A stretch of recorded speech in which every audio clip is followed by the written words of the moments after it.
Jamaah salat syukur rahmatullah, puji syukur kita panjatkan kehadirat Allah, salawat dan salam atas Nabi Muhammad SAW. Di pagi hari ini semoga Allah berikan rahmat taufik dan hidayah sehingga kita dapat memenuhi panggilannya. Perlu kita syukuri, tidak semua orang pagi ini mampu bertugas menuju panggilan Allah melaksanakan ibadah dengan berjamaah. Dan Allah memberikan keistimewaan kepada kita sehingga sampai akhir kita tetap istiqomah memenuhi panggilan Allah dengan sempurna, dan itu adalah yang insya Allah akan membawa kita menghadap Allah dengan bekal amal soleh yang kita lakukan, dan Allah meridhoinya.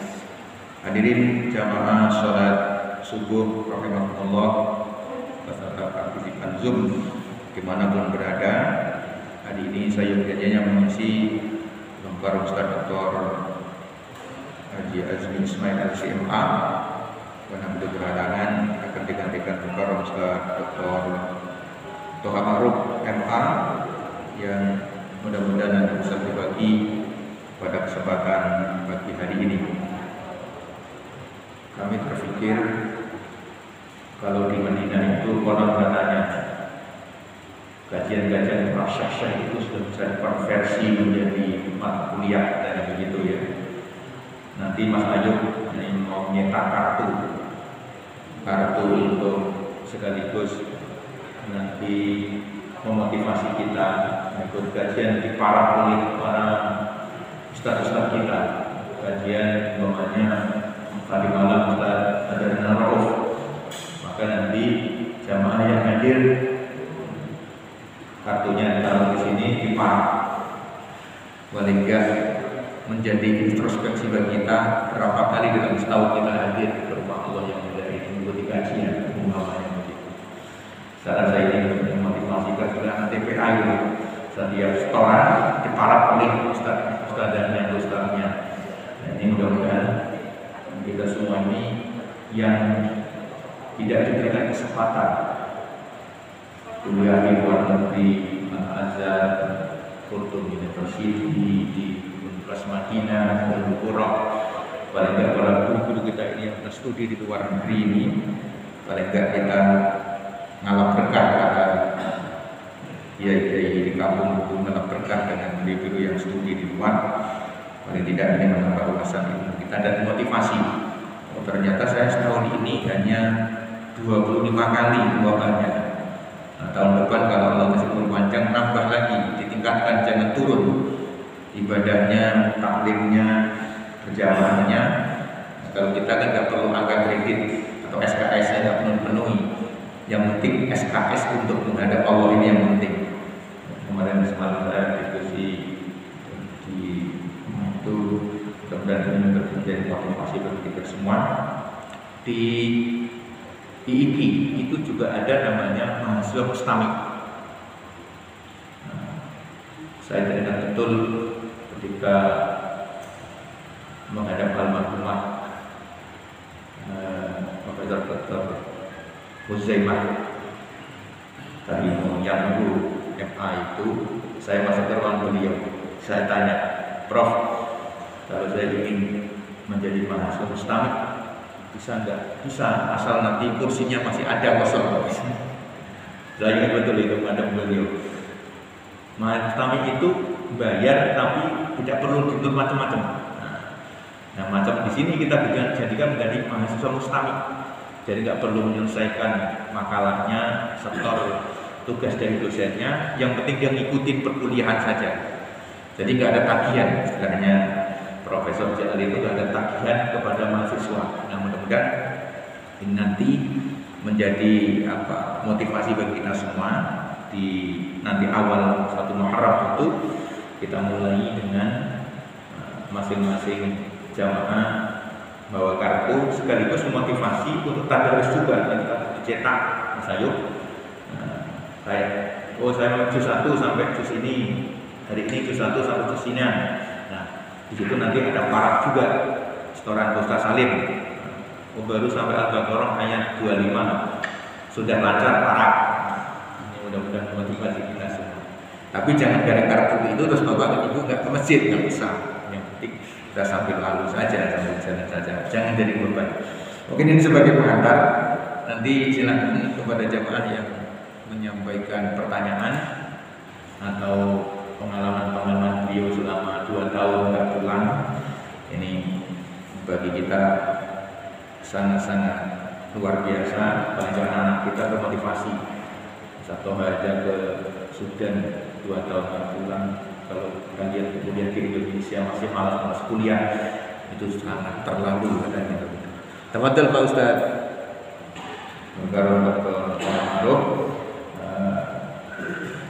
Nanti Pak Ustaz buat di jadwal baru. Insya Allah hari ini kita mengeluarkan jadwal baru. Beliau nanti akan mengisi tadabbur Al-Quran dan seperti biasa kajian rutin membina keluarga sakinah mawaddah warahmah dan dengan segala persoalannya gitu ya.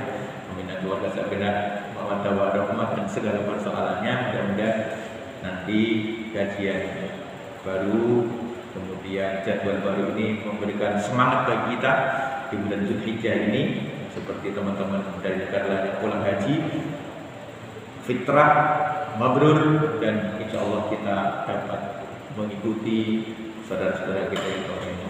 Terima kasih. Selamat menunggu kajian, semoga bermanfaat. Assalamualaikum warahmatullahi wabarakatuh. Betul saja.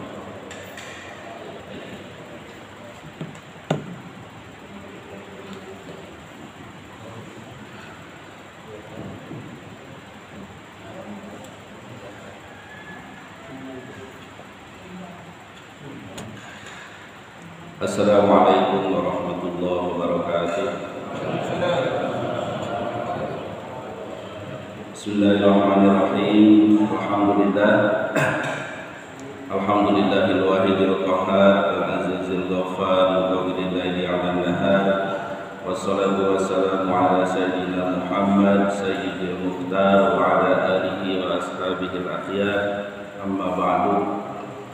Hadirin jamaah salat subuh rahimakumullah. Alhamdulillah, pagi hari ini kita bisa berkumpul sama-sama mencari ridha Allah Subhanahu wa taala.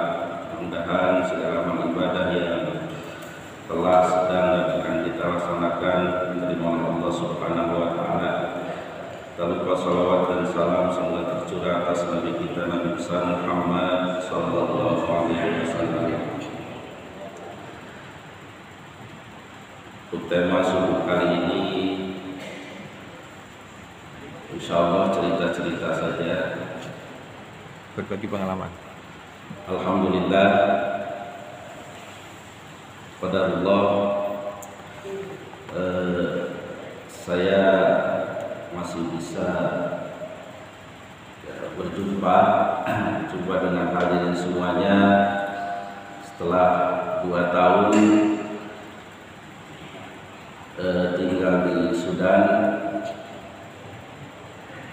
Puasa sudah 2 puasa, Lebaran Idul Fitri juga 2 kali. Kalau sekali lagi resmi jadi Imam Qayyim. 2 tahun, waktu yang lama. Yang jelas bukan saya betah di sana, tapi semua qadarullah. Semua qadarullah. Kita yakin segala sesuatu di dunia ini ada yang mengatur, Hadirin rahimakumullah, sebelum cerita-cerita memanfaatkan waktu pertama, karena waktu konsentrasi orang itu paling 7-10 menit, selalu diingatkan untuk kita semuanya. Para asatidz juga selalu mengingatkan sebelum menyampaikan tausiah-tausiahnya tentang mengingatkan bagaimana menghadapi pandemi ini. Saya sendiri merasakan, bukan di Indonesia saja, karena ini wabah ini bersifat pandemi, bukan epidemi atau endemi, tapi pandemi. Kalau endemi itu lokal, lokal seperti malaria di Papua namanya. Ya, kalau epidemi itu sudah menyebar ke negeri, ya, seluruh negeri. Kalau ini pandemi menyebar ke seluruh dunia. Jadi semua merasakannya. Sebagaimana saya sampaikan waktu khutbah kemarin, ini juga yang disampaikan oleh para asatid. Marilah kita meningkatkan kesiqohan kita kepada Allah Subhanahu wa taala. Sebagaimana kisah yang saya sampaikan, bagaimana Nabi Ibrahim alaihissalam ketika dilemparkan ke dalam api, Malak Jibril pun bantuan sempat datang menawarkan bantuan, dan Nabi Ibrahim menyatakan biarlah Allah melakukan apa yang dikehendakinya. Ketika dilemparkan, beliau mengucapkan hasbi Allah wa ni'mal wakil. Sebagai wujud kesiqohan kita kepada Allah dalam melakukan aktivitas apapun, mari kita senantiasa menghadirkan Allah Subhanahu wa taala dengan di antaranya secara lisan kita membaca Bismillahirrahmanirrahim. Saya sudah bahas tentang Bismillahirrahmanirrahim ini waktu membahas tafsir surah Al-Fatihah panjang lebar. Bagaimana kalimat Bismillahirrahmanirrahim ini berbagai macam analisa. Itu ada ba, ya. Ba itu banyak mengandung makna,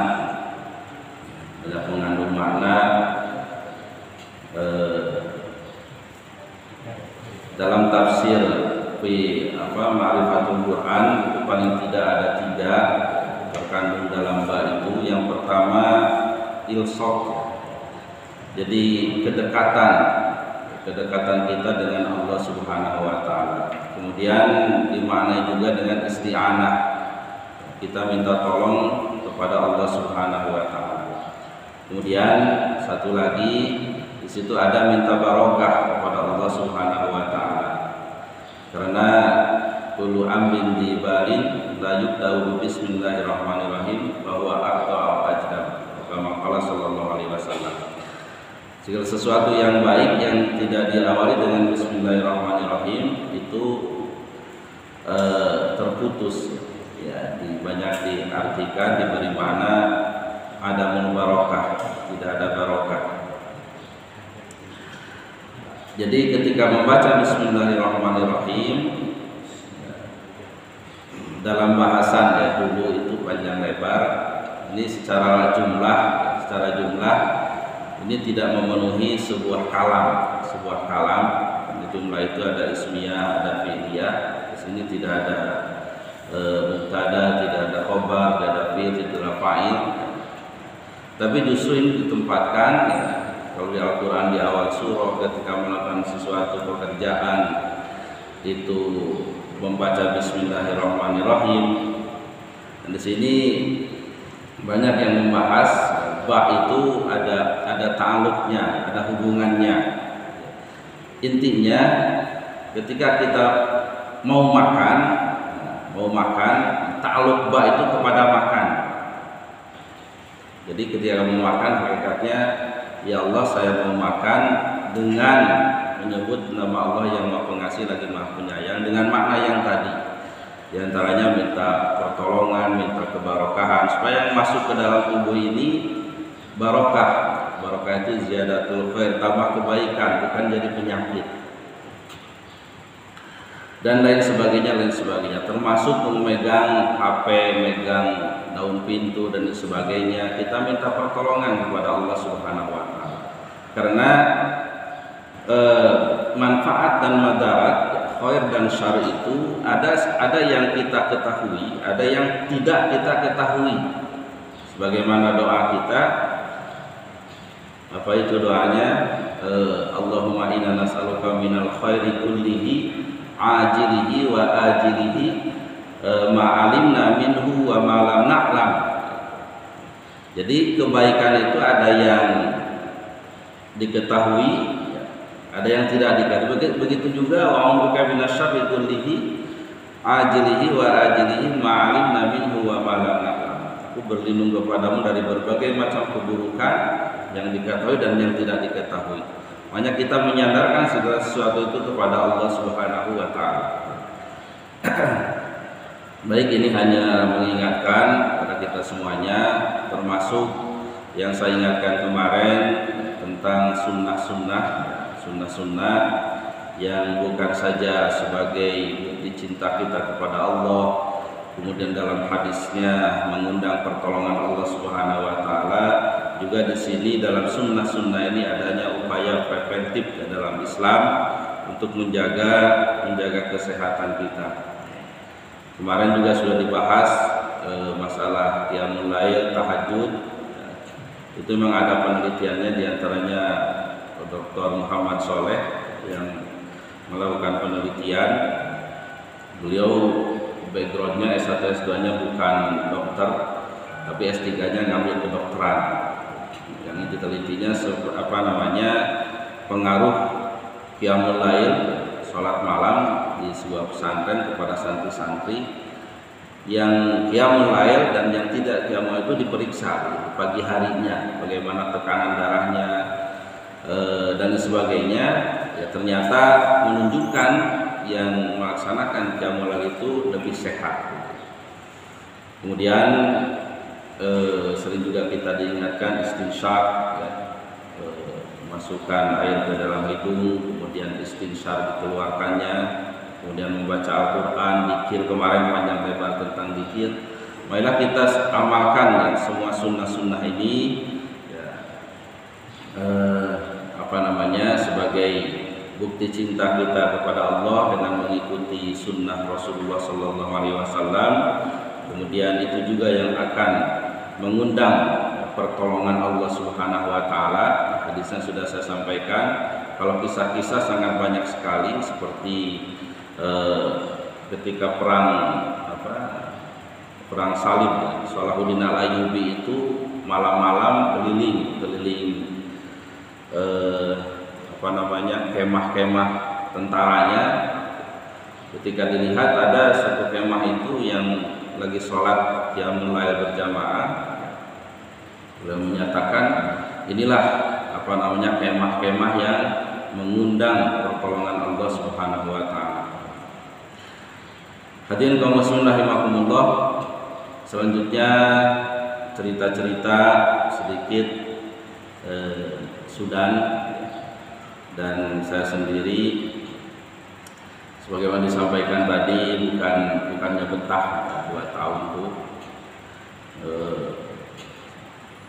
LDR 2 tahun itu cukup lama. Kalau nikah lagi mungkin bisa betah di sana.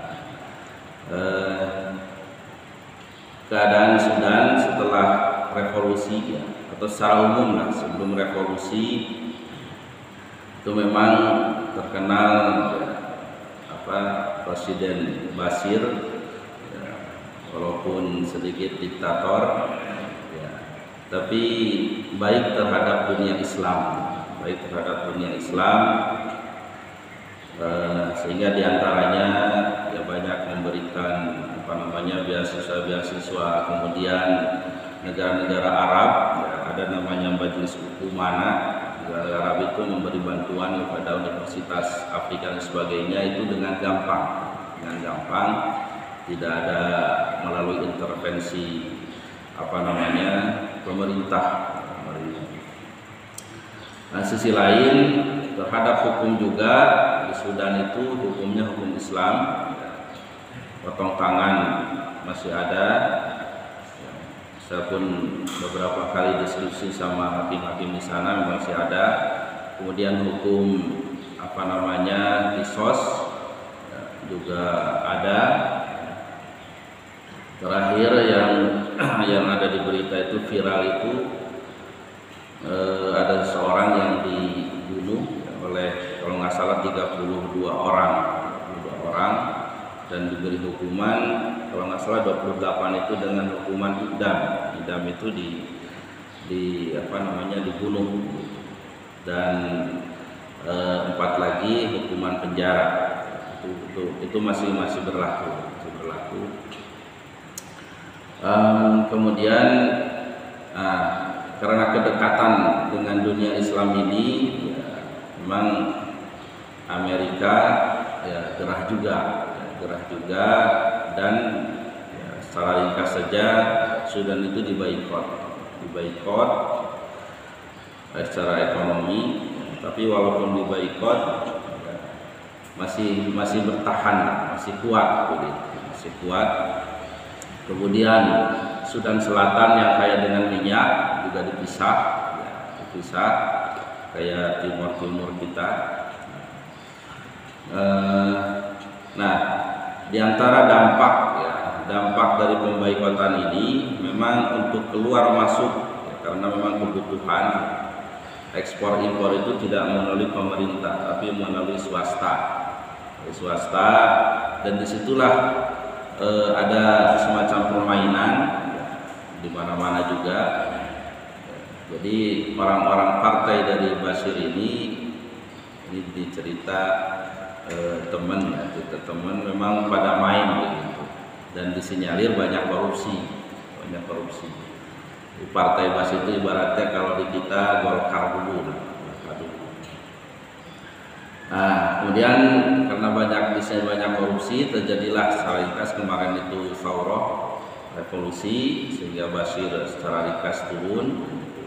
Dan kondisi saat ini ya, ada lajnah, ada Perdana Menteri Hamduk, kemudian ada lajnah intiqaliyah di semacam panitia transisi. Diberi waktu 3 tahun untuk melakukan pemilu, memilih presiden dan sebagainya. Hamduk ini nggak apa-apa lah diomongin jauh ini dari negaranya. Kalau di Sudan saya nggak berani. Memang lama di Amerika, kurang lebih 12 tahun. Jadi terpengaruh dengan pemikiran Barat sana, dan terakhir banyak mengilgo atau menghapus ya beberapa undang-undang yang erat dengan Islam. Di antaranya undang-undang perzinahan dan sebagainya itu diilgokan. Kemudian Hamduk juga dekat dengan Amerika, ya, membayar kepada Amerika korban pemboman di mana waktu itu. Kemudian membuka juga hubungan dengan Israel. Kemudian sisi lain juga bantuan dari luar negeri ke Sudan itu diinginkan untuk diaudit melalui pemerintah. Ya, sehingga Majelis Umara atau orang negara-negara Arab itu sekarang kurang bantuannya. Sehingga diantara dampaknya teman-teman mahasiswa kita yang terutama di Universitas Afrika itu dibebani bayar. Sekarang itu setahun memang mahal kuliah di Sudan itu $1.000. Ada juga yang dapat diskon $500. $1.000 itu kalau jadi bulatkan kalau 15.000 berarti sekitar 15 juta setahun. Nah, termasuk imbasnya saya sendiri kena imbas. Saya dapat beasiswa itu, biaya kuliah itu dari Mahkamah Agung Sudan. Besarnya biaya itu 15.000. Bukan 15.000 rupiah, $15.000. Kalau kali 15, $1 15.000, nah itu berapa itu hitung? Cukup besar. Dan itu diantara dampaknya ya. Dan terakhir inflasi di Sudan itu mencapai 300, kalau nggak salah 370% inflasinya. Sehingga harga dolar yang tadinya awal-awal kalau masa Bashir 2017 itu paling 4.000, 6.000. Waktu awal datang juga 2019 hanya 14.000. Sekarang harga dolar itu 40, kemarin itu nyampe 49.000 font jenek. Sehingga dampaknya harga-harga itu mahal. Harga-harga barang-barang itu semuanya mahal. Harga timun saja yang tadinya 100 pon sekarang 600 pon. Sangat mahal. Dan dari sisi sosial sekarang banyak merebak ini kalau di sana itu bahasanya haromi itu begal ya. Dan begal di sana itu sadis begitu. Jadi ada terakhir teman mahasiswa kita itu ditusuk dadanya cukup dalam sampai dioperasi. Ada juga teman mahasiswa yang mencoba melawan, tangannya itu hampir ada beberapa luka gitu di tangannya, banyak sekali. Bahkan di dekat apartemen saya itu didatangi oleh 20 orang haromi, 20 orang. Kemudian ada juga kejadian yang ketangkap sebelum subuh, itu hampir mau ditembak sama warga, tapi ada dihalangi. Cuma digebukin aja itu harominya. Jadi kondisi sosialnya seperti itu. Termasuk listrik ya, listrik juga alhamdulillah kita bersyukur ya, di sana itu setiap hari mati listrik. Jadi kalau hari ini Ahad itu jadwal malam, nah besok Senin itu jadwal siang mati lampunya, terus gitu aja. Jadi hari ini mati malam, hari ini besoknya lagi siang, terus gitu, malam siang. Kalau siang itu bisa dari jam 8 pagi nyala lagi jam 5. Kalau malam biasa lebih cepat. Biasa kadang dari jam 5, jam 6, kadang jam 11, jam 10. Ini gambaran di sana dengan cuaca yang lumayan panas. Antara kisaran 40 bahkan sempat 45. Mobil juga ada pernah kejadian itu sampai ya terbakar aja gitu karena panasnya cuaca. Alhamdulillah saya sendiri berangkat tahun Oktober 2019. Ketika sampai di sana ternyata dari 2017 biaya kuliah itu belum dibayar karena itu kaitannya dengan tadi dampak dari revolusi. Akhirnya saya melakukan diplomasi ilhaq, pendekatan setengah memaksa begitu karena memang udah ada di MOU, baru dibayar Januari 2020 sekitar baru dibayar $9.000. Kemudian alhamdulillah saya sampai mengerjakan disertasi yang memang permasalahannya karena tentang tausik ya, tentang notaris, rupanya jarang juga referensinya. Sempat terpikir mentok begitu, sempat berpikir untuk ganti judul dan sebagainya karena susahnya mencari referensi. Tapi alhamdulillah atas pertolongan Allah diberikan jalan melalui Mahkamah Agung, saya ditunjukin buku dan sebagainya. Setelah Maret itu lockdown ya, semua lockdown.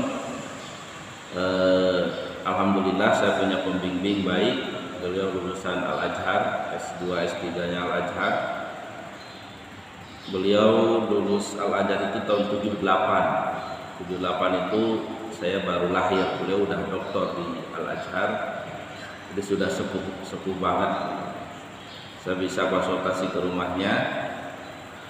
Agustus itu pas dibuka lockdown, sudah ditanda tangan untuk ujian. Ternyata setelah 2 bulan nggak ada juga manggil untuk ujian. Ternyata ketika dicek ke kampus katanya kamu nggak bisa ujian karena kamu belum lunas SPP-nya. Nah, nggak tahu yang versi Mahkamah Agung Sudan ada diskon, versi kampus ini belum lunas, nggak tahu mana yang benar. Akhirnya ada mediasi, Mahkamah Agung sanggup melunasi. Nah, dari Oktober terus kita mutabaah, kita evaluasi ke Mahkamah Agung ini sudah dibayar belumnya, sampai menjelang Ramadan, kalau nggak salah bulan Februarian. Itu cukup lama, hampir 6 bulan menunggu, ternyata belum dibayar juga. Sampai ini juga mentok juga begitu, sampai sempat niat untuk pulang. Tapi qadarullah, saya ke kampus, kemudian ngobrol-ngobrol dengan bagian hubungan luar negerinya. Nah, saya diberi namanya itu ijroat istisnaiyah, jadi pengecualian. Kamu katanya bisa ujian walaupun belum lunas, tapi harus nunggu rapat dulu katanya. Alhamdulillah, hanya ditunggu. Nah, ternyata nggak bisa sebelum Ramadan, udah katanya habis Ramadan ujiannya. Nah, walaupun ditunda, alhamdulillah selesai. Ala kulli hal, semua ada yang mengatur dan qadarullah. Saya ini salah satu kelebihan Sudan, itu kajian itu di mana-mana ada. Untuk ngaji itu tinggal maunya dan gratis. Dan yang mengajar itu masyayikh ya. Jadi ilmu itu saya masih ingat aja ya, ilmu itu memang harus talaki dari min afwahi suyuh kata. Jadi dari mulut-mulut syekh itu afdalnya ilmu seperti itu. Alhamdulillah saya selama penantian yang hampir 8-9 bulan itu merapat ke kajian mulai dari ulumul Quran, usul fiqh, bahkan belajar lagi tajwid. Ternyata ketika setoran saya banyak juga disalahin, supaya tahu masih banyak kekurangannya, makhraj-makhrajnya banyak dibenerin. Alhamdulillah ya, sampai akhirnya ya bisa pulang. Itu aja kisah ringkas cerita ya, perjalanan saya di Sudan. Kemudian ada beberapa hikmah yang ingin saya sampaikan. Jadi penantian ya yang lama itu ya mungkin yang pernah jauh dari negerinya, dari keluarga mungkin merasakan. Nah, saya mendengarkan sebuah khutbah tentang kisah-kisah para nabi, yang pada intinya ya, ini materi kita juga.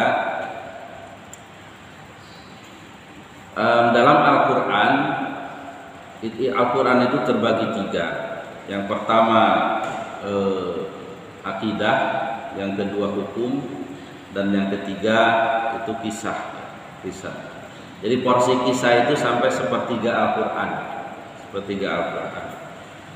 Dan diantara tujuannya daripada kisah-kisah ini adalah sebagaimana dalam surah Hud 100 ayat 120. A'udzubillahi minasyaitonirrajim. Wa kullan naqussu 'alaika min anba'ir rusuli ma nuthabbitu bihi fu'adak. Semua kisah-kisah yang kami sampaikan kata Allah kepada engkau itu ma nuthabbitu bihi fu'adak, supaya hati engkau itu kokoh, kuat begitu. kuat. Jadi disampaikan kisah itu untuk menguatkan ya, dalam ayat itu perjuangan Nabi Muhammad SAW. Dan kalau kita lihat kisah-kisah dalam Al-Quran, itu hampir semua yang namanya penderitaan atau kesulitan, gambarannya itu ada dalam Al-Quran, digambarkan oleh para nabi, cerita-cerita para nabi. Dan ini juga diambil pelajaran bagi kita, bagaimana menguatkan hati kita ketika kita ada dalam masalah. Kisah yang diantaranya menyentuh saya saat itu yang disampaikan adalah kisah Nabi Yusuf alaihissalam, yang beliau itu di penjara. Ini kisahnya panjang dan juga sudah pernah ada yang bahasnya. Di antara ringkasannya itu ya, Nabi Yusuf ya di penjara dengan ya fitnah. Masuk bersama Nabi Yusuf itu dua fatayan, dua anak muda, kemudian menyampaikan mimpinya, dan Nabi Yusuf berdakwah kepada fatayan tersebut begitu. Siapa yang duluan keluar? Apakah fatayan atau Nabi Yusuf? Di surah Zul disampaikan yang kedua itu adalah dua fatayan itu. Yang satu itu jadi pelayan raja lagi, yang satu untuk disalib. Dan Nabi Yusuf tinggal di dalam penjara walabisa fi sijnin bid'a sinin. Bid'un itu kalau tidak salah hitungan dari 3 sampai 9 atau 10. Dalam kisah Anbiya itu Nabi Yusuf itu ada yang bukan 9 tahun lagi setelah fatayan itu keluar. Padahal kalau kita berpikir kurang apa Nabi Yusuf ini? Beliau nabi yang nabi, kemudian soleh, ganteng juga dan sebagainya. Kurang apa? Ya. Tapi juga malah fatayan itu, dan Nabi Yusuf tinggal dalam penjara. Nah, di antara hikmahnya ya ending ya, akhir yang baik itu adalah memang ternyata Nabi Yusuf ini tengah disiapkan oleh Allah. Kalau yang cepat keluar itu hanya jadi pelayan, adapun Nabi Yusuf ini disiapkan oleh Allah untuk menjadi menteri. Jadi ada kebaikan di akhir ya. Kebaikan di akhir, walaupun sepertinya itu ujian yang sangat berat, karena nggak ada yang di penjara itu enak. Bahkan ada analisa penjara yang disebut dalam Al-Quran itu kan penjara Mesir. Mungkin Ustaz Budi lebih tahu bagaimana kisah-kisah penjara Mesir ini. Kalau saya baca yang bagaimana hukuman ketika Ikhwanul Muslimin yang dipulangkan dari Israel itu pulang, dimasukkan ke dalam penjara Mesir itu, siksaannya itu salah satunya direndam dengan air, kemudian kepala atasnya itu ditetesi air terus-terusan begitu. Otaknya ini. Ada yang gila dan sebagainya. Banyak kisah-kisah ya, bagaimana kekejaman penjara Mesir ini. Saya juga tidak begitu tahu tentang Mesir. Tapi ini gambaran saja. Kemudian ada beberapa kisah yang salah satu yang menyentuh tentang Nabi Yusuf ya. Mungkin saya juga berpikir mungkin lamanya saya tidak pulang dan sebagainya, mungkin ada hikmah di balik itu. Dan di antara hikmah yang alhamdulillah saya dapatkan, saya banyak belajar, kemudian saya yakin bahwa hidup itu bukan maunya kita. Kita maunya cepat pulang, tapi Allah menghendaki kita harus tinggal dulu. Jadi ada yang mengatur, Allah Subhanahu wa taala. Selanjutnya ada juga kisah. Jadi juga pelajaran bagi kita semuanya dalam mengarungi kehidupan. Yang disampaikan itu tentang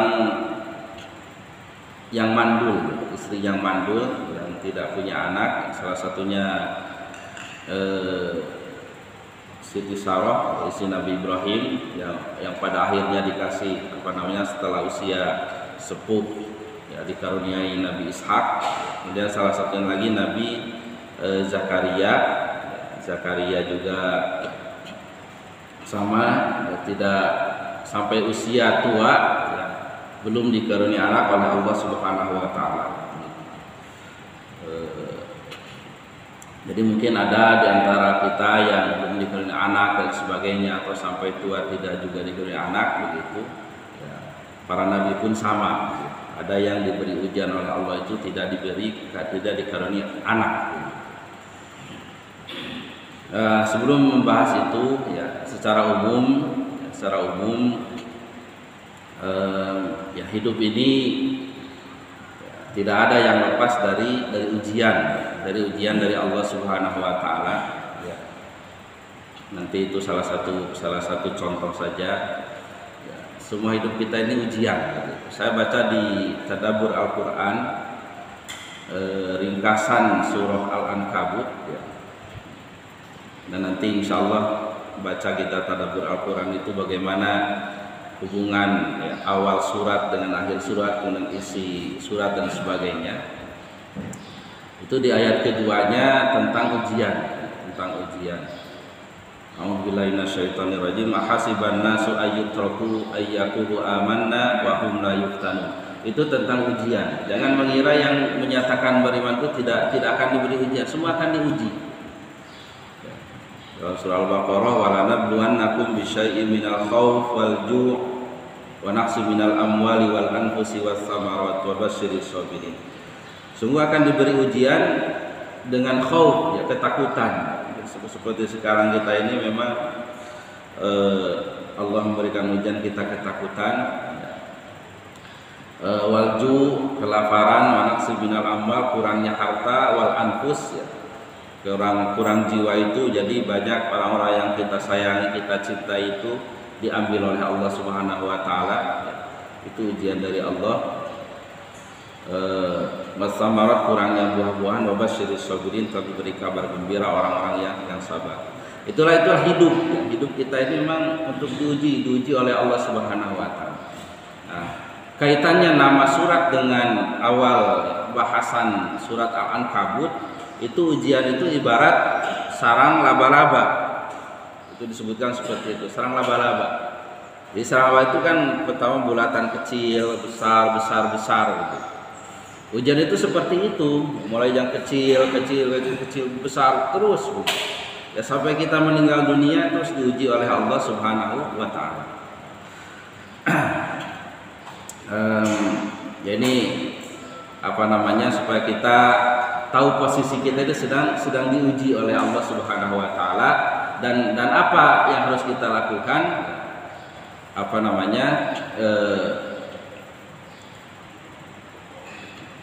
dalam surah Al-Mulk itu,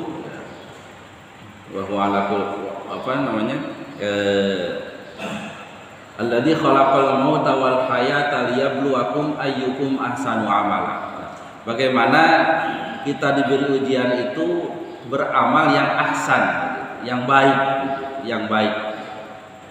Banyak yang sudah menyampaikan di sini juga tentang ahsan.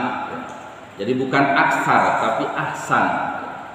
Jadi bukan banyaknya amal kita itu, tapi ahsannya.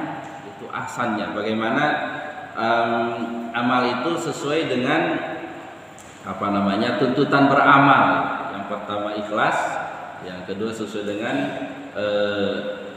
sunnah Rasulullah Shallallahu Alaihi Wasallam. Katakanlah seperti sholat begitu, seperti sholat. Ada yang menyebutkan sholat itu yang penting bukan kuantitasnya, tapi kualitasnya. Seperti yang dicontohkan oleh Nabi Shallallahu Alaihi Wasallam di riwayat Hudzaifah, itu bagaimana satu rakaat saja dibacanya Al-Baqarah, kemudian Ali Imran, An-Nisa, tapi ada satu riwayat itu An-Nisa dulu, terus Ali Imran. Ada yang menyimpulkan jadi semalam itu hanya 2 rakaat saja, sampai Hudzaifah itu kan mau istilahnya walk out ya dari berjamaah, itu mau meninggalkan Rasul saja. Jadi bukan banyaknya, tapi ahsannya, baiknya. Tayyib, tadi sedikit bahasan tentang salah satu contoh saja mengenai masalah ujian hidup itu, diberi istri yang mandul atau belum dikaruniai anak. Kita mengambil pelajaran dari situ, dari Nabi Zakaria, disebutkan dalam surah Al-Anbiya. Setelah Nabi Zakaria itu berdoa kepada Allah, ya, dalam surah Maryam itu doanya itu sampai disebutkan secara rinci, ya. Idna darabbahu nidaan khafiyya, inni wahanal admu minni washta'ala ra'su syaiba, gitu. Jadi bagaimana bahasanya itu ilhah, ya, keluh kesah itu kepada Allah, ya, menyebutkan keadaannya, tulang-tulangnya yang sudah lemah, kemudian rambutnya yang penuh dengan uban, ya. Jadi bahasanya itu washta'ala ra'su syaiban. Ini redaksinya, redaksi dalam ilmu nahwu itu tamyiz. Ya. Jadi kalau diartikan itu wasta'ala, dan telah menyala, ar-ra'su kepala. Apanya? Kalau bahasa Jawa itu opone, syaiban, ubannya. Nah, tidak dinyatakan wasta'ala syaibur ra'si, dan telah menyala uban kepala. Nah, ini apa bedanya? Dalam bahasan ilmu ma'ani itu disebutkan memang itu maknanya artinya sambil, jadi kepalanya itu udah semuanya uban begitu. Kalau dinyatakan syaibur ra'si itu bisa saja ubannya itu cuma 1, 2, 3 saja. Jadi itu sudah menunjukkan betapa tuanya Nabi Zakaria, ya. Kemudian ada sedikit dalam kita bahas sedikit dalam surah Al-Anbiya. A'udzubillahi minasyaitonirrajim. Fastajabna lahu wa wahabna lahu Yahya wa aslahna lahu zaujah. Innahum kanu yusari'una fil khairati wa yad'unana raghaba wa rahaba wa kanu lana khashiin. Kami mengijabah, ya, kepada Zakaria, dan kami mengaruniai Yahya, ya. Dalam surah Maryam itu dijelaskan, ya, kelahiran Nabi Yahya, ya. Jadi walaupun anak satu-satunya dan lahir setelah sepuh, tapi anaknya itu nabi. Jadi ini juga pelajaran, ya, siapa tahu mungkin kita dibuat lama tidak punya anak itu, ya, mungkin akan lahir seorang anak yang baik, yang soleh dan sebagainya. Walaupun anaknya itu satu.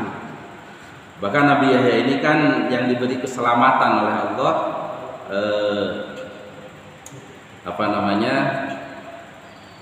wasalamun alaihi yauma wulida wa yauma yamutu wa yauma yub'atsu hayya. Jadi Nabi Yahya ini diberi keselamatan yang pertama ketika lahir, ketika meninggal, dan ketika dibangkitkan. Nah, ini banyak juga hikmahnya. 3 waktu ini 3 waktu yang penting bagi kehidupan manusia. Yang pertama yaumul, ketika dilahirkan, karena tidak semua manusia ada yang waktu dilahirkan itu meninggal. Nah, Nabi Yahya itu begitu juga di ayat berikutnya surah Maryam itu kan jaminan bagi Nabi Isa. Sama, jadi ketika dilahirkan diberi keselamatan, kemudian ketika meninggal juga, ya, ini tanda tanya kita, gitu kan. Kita ini wallahu a'lam, mudah-mudahan Allah memberi keselamatan kita ketika meninggal, diberi keselamatan oleh Allah begitu. Meninggal husnul khotimah, kita ridho, Allah ridho istri. Kemudian keselamatan yang ketiga ketika dibangkitkan. Ini Nabi Yahya. Wa aslahna lahu zaujah, dan kami perbaiki baginya itu istrinya. Ini banyak tafsirnya, ada yang menafsirkan ya diperbaiki itu tadinya mandul jadi nggak mandul. Tapi melihat redaksi katanya aslahna ini, ada yang menafsirkan memang akhlaknya istri Nabi Zakaria ini kurang baik. Jadi bahasa itu tulul lisan ya. Jadi apa ya? Banyak bicara begitu, cerewet. Udah mandul, cerewet pula. Nggak tahu diapakan. Jadi doakan. Dan Allah memperbaiki istrinya. Jadi yang tadinya cerewet jadi baik, kemudian punya anak begitu. Innahum kanu yusari'una fil khairat. Ya, sungguhnya mereka itu bersegera dalam kebaikan. Ini juga sering banyak dibahas ya.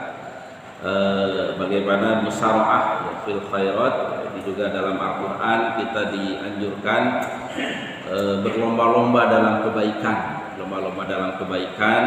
Saya sering menyampaikan dan asatid juga banyak menyampaikan, tandanya musara'ah itu tandanya bersegera, berlomba. Itu perintah Al-Quran ya, fastabiqul khairat dan sebagainya. Yang pertama selalu melihat yang di atas, yang di atas kita dalam kebaikan.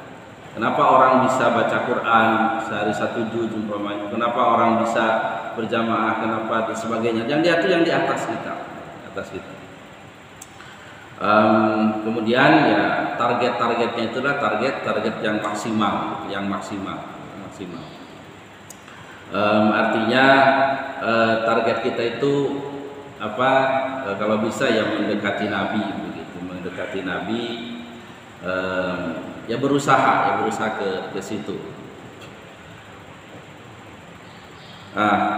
Di antara intinya pelajarannya sebagaimana yang tadi juga, bagaimana ujian-ujian ini intinya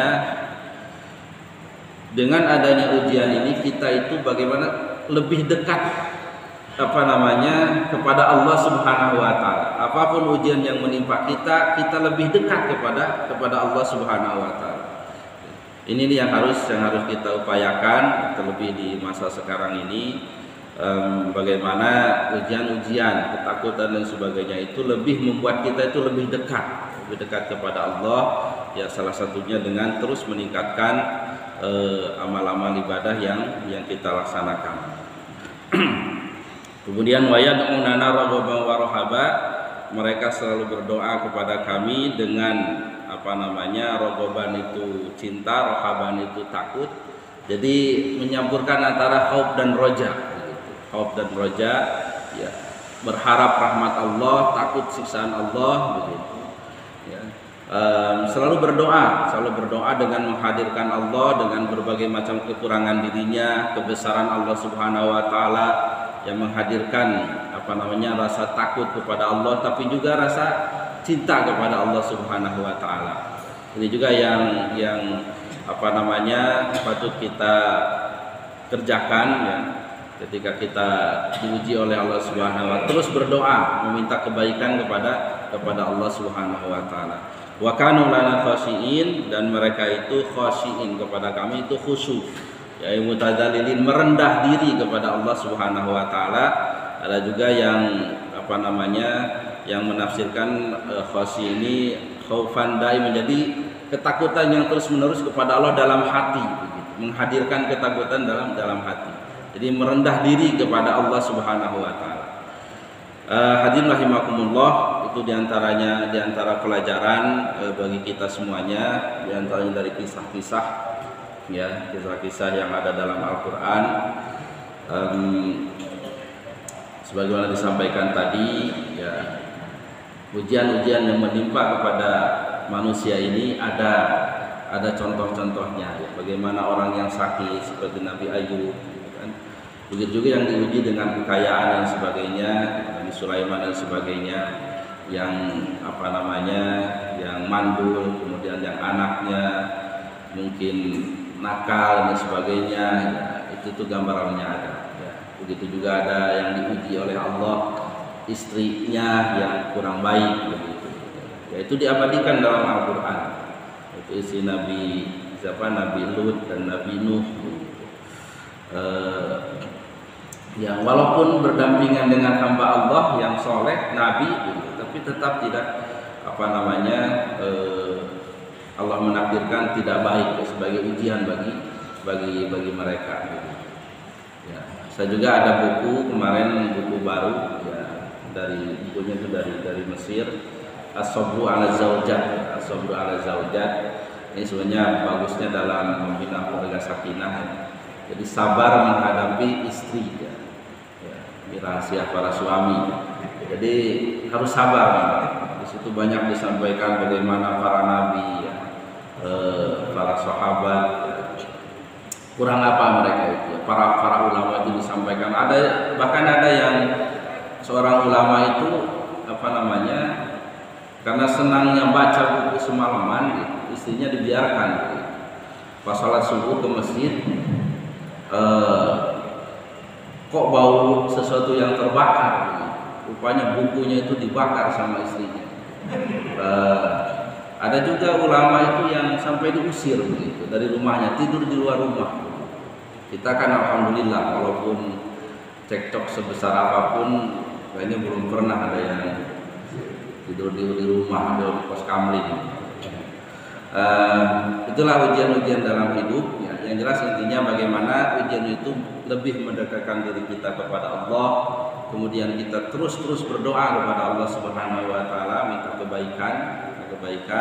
Kemudian kita menghadirkan ketakutan kita kepada Allah Subhanahu wa taala. Insyaallah ketika kita melaksanakan itu semua, kita menerima ujiannya itu dengan baik, insyaallah akan ada istilahnya itu happy ending. Akhir yang terbaik bagi kita.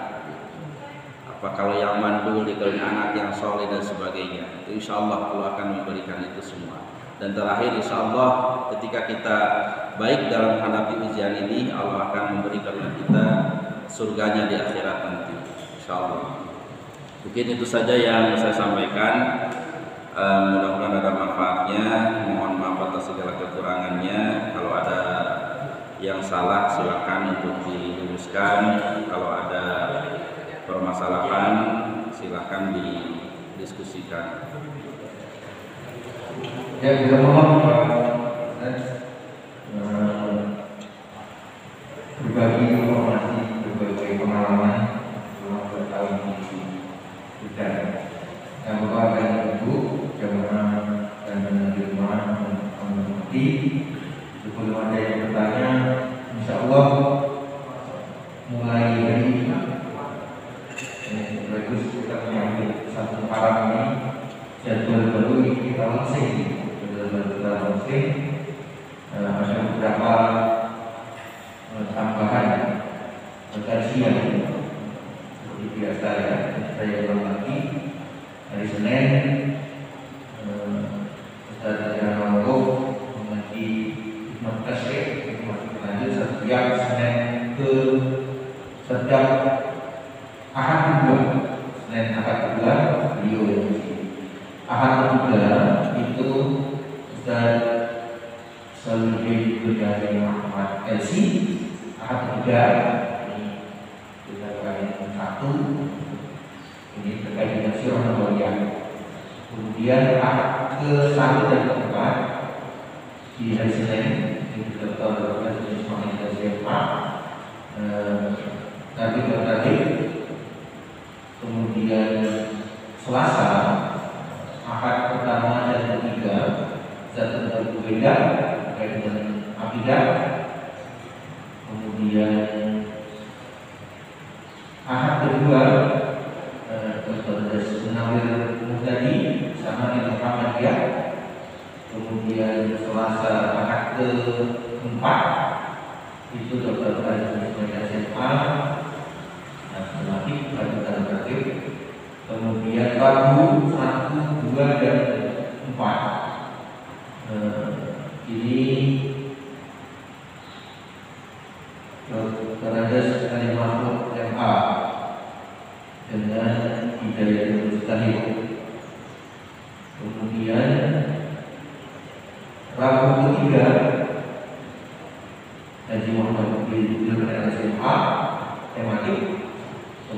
Kamis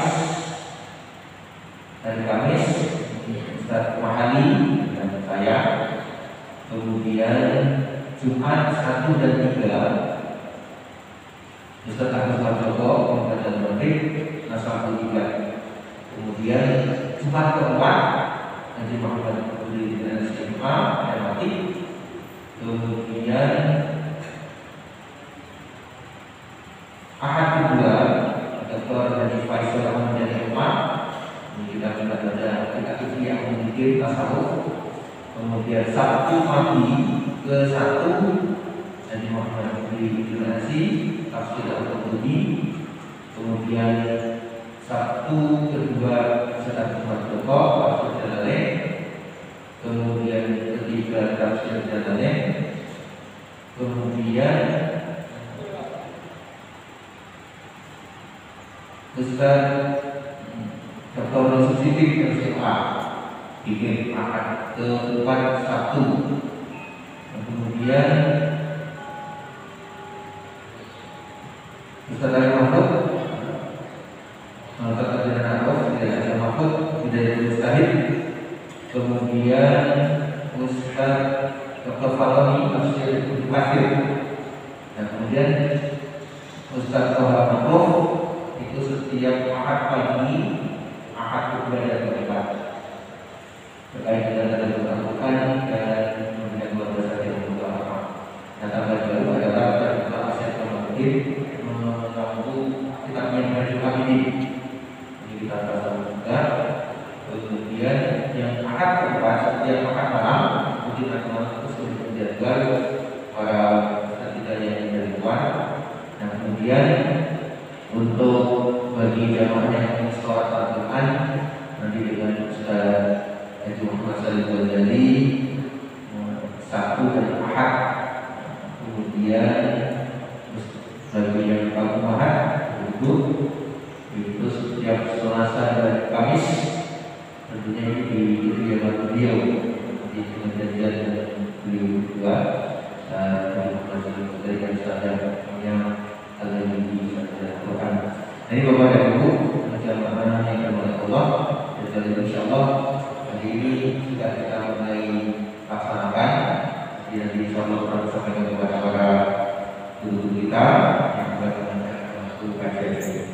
Dan kalau kita bisa mengikuti kajian ini, insyaallah kajian ini bisa membawa kita sedikit seperti apa yang kita lakukan kita agar menambah kuasa kita bagi kita. Disilakan kalau ada yang bertanya atau menambahkan kita di